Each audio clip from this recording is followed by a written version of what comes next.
So today I'm out here with the Casey. Casey, I talked to you recently, I don't know what, 2 weeks ago about, and I saw you walking by and I just wanted to say hello and how are you doing? Um, well, I believe since the last time uh, I was uh, I was petitioned, uh, like the night that we talked. So after we had talked, went home, and my mom usually, I usually have a knack for catching these things because if my mom is too friendly, it's like shit. It's like a mousetrap. You know what I mean? She's buttering me up to keep me there for the cops to show up, and you know what I mean. And basically, she tells them that I'm a danger to myself and others, and you know everything that they need to hear in order to keep me at a 72-hour facility to sober up. And yeah, they came that night and got me. So I spent 5 days detoxing cold turkey. How did that go? For the first time ever, because I've never experienced the pitch perfect, if you will, for lack of a better term, withdrawal, meaning the shitting your, crapping yourself, sorry, and vomiting. But for the first time, I actually did, because it was cold turkey. There was no Subutex. Like I like other detox facilities because they have Subutex, which is like Suboxone without the Narcan in it, without the naloxone. So you're only allowed to get it in hospital facilities because with it you could still do opiates, as opposed to Suboxone, you can't do opiates for 72 hours after. So so I had to cold turkey it, and I was vomiting and pooping myself. Literally, I would think I had to pass gas, and there was, had to change my gown every like 3 times a day. So if you were in detox, was it detox or what type of treatment is it? Or Well, I guess you would call it dual diagnosis, detox slash crisis. and after you detox, you're allowed to just walk out? Well, sort of, the system's broken that way. You're forced out. You know what I mean? They can't keep you there, unless you say, I want to go to, I want to be released, not to the street, but to a rehab or to a sober living, and then they can keep you, like, I believe, like up to a week after, to make sure that you get released to open doors. So you think, from your perspective, the system is broken? Oh yeah. Oh yes. Yeah. I mean, put it this way, mine end, I would say, God, 70 to 80%, maybe even all of them, I don't know, of addicts, boredom is a number one trigger. So I go to rehab for the first time, and go forever. I never been to a rehab.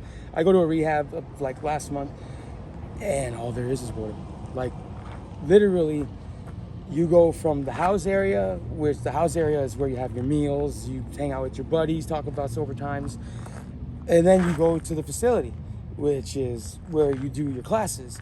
And it's all day. It's like 9 hours of classes. But between those classes, you're in a room for like 2 to 3 hours at a time watching Netflix. And I had a buddy whom his concern was the same. He was like, look, we're just watching Netflix. Can we talk about something sober, like, seriously? And they were pissed at him because they're like, dude, go with it. Go with it. And he had it. He went up to the head, the HNIC, the head, in charge, and complained to her. Got everybody mad. And she's like, no, look, it's a TED Talk. Yeah, the comedian we're watching, you got to focus on the vagina jokes and the penis jokes and turn it into sober talk and living. I'm like, that is broken as crap. Like, you know what I mean? So we're doing that. And the OG gets the remote, so they get to choose what's on Netflix or whatever we're watching. And it's just that. 3 hours of that, 1 hour of, writing on a paper what's to do, like coping mechanisms and whatnot. And then another 3 hours of Netflix, and so we go back home and we have food, and then you hear nothing but guys lifting weights all day until the weekend, and good luck trying to get hold of your family for the first month. So when the detox was done, you decided to just leave on your own? You didn't decide to pursue further rehabilitation or treatment to fully rid yourself of it all? Like maybe they could have taught you life skills, helped with the resume, helped with the job. You didn't want to continue that. You just left on your own after the detox. Well, yeah. The thing is I know it sounds like I'm making excuses, but everybody knows when you're ready, you're ready.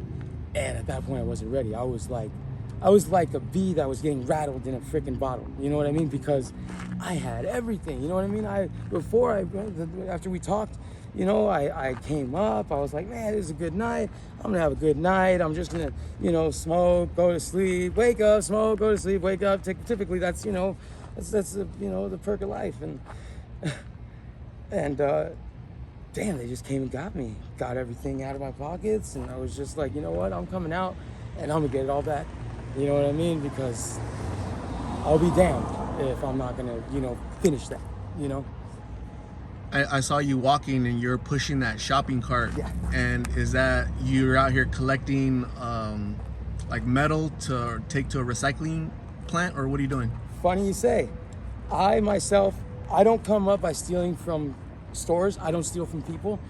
I find things that are in alleyways or something, and when I find it, I walk 50 yards this way, 100 yards that way, make sure that nobody's, you know, around to claim it. Even when I find $20 on the ground, I'll hold it up like this and be like, is this anybody's? You know what I mean? I know it sounds like bull crap, but no, you'll see, if you were to like the candid, whatever, like see me without knowing that I was being watched, you'd be like, holy crap, is that dude really holding up that 20 and asking, you know what I mean? Seriously. So today I went to 83rd in the OV, and it's called the OV Market. Out of nowhere, this couple comes in, big Mexican guy and this other girl. Hey, you were going through cars, huh? You were going through our car. You were going through everyone's car. I was like, sir, I don't steal from anybody. You talk to anybody out here, they'll tell you, not only do I not steal, but I just don't, it's not in me. You know what I mean? And they're like, you know what? Step foot outside of here. We're going to beat your ass, this and that. We're going to shoot you, blah, blah, blah.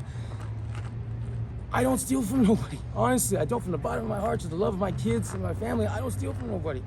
So they thought that my brother bailed me out by coming to pick me up. So me talking about that, that's because I found this right there, right? 50 yards or 100 yards that way. And I had enough time to go and find a shopping cart, come back, see if anybody wanted it, because those frames are pretty expensive. I got a Diamondback, I got a Free Spirit, another 27 or 28 inch, that's featherweight, just like you know what I mean? Like, oh my God, this is a freaking mountain bike. So yeah, I called a buddy and they're interested, unless you're interested.